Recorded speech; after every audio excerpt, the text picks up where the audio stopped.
And I mean, these clips are almost prophetic in the way they sort of predict what's happening right now in Jerusalem.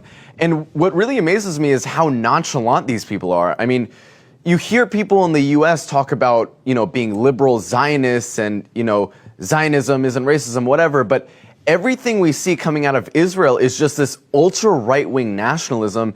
And it doesn't really seem like anyone stands against it, or if they do, they're quiet about it, or they're being coerced into being silent. Is there any real opposition to this racism in Israeli society? And if so, how are anti-racist and left-wing groups perceived in Israel?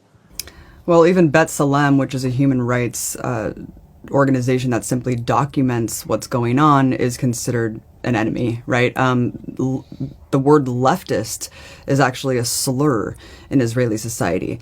And I think people have to wrap their minds around what even the notion of liberal Zionism means, right? It's kind of this pink-washed notion of what Zionism is at its core, which is a racist settler colonial state that mandates that millions of people are kept under colonial occupation, brutal occupation. And then, of course, there's Gaza, 2 million people caged in this open-air prison.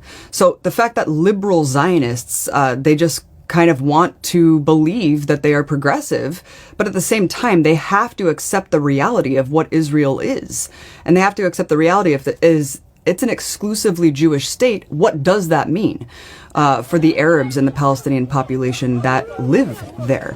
What's really the reality there is that there's this current of genocidal bloodlust throughout Israeli society. You can see this reflected in poll after poll. You can see it reflected in just the results of the elections, right? The vast majority of Israelis support the Likud government. They support Netanyahu. They support the ethnic cleansing. They support the ongoing massacres and atrocities carried out in Gaza. They support the ongoing occupation.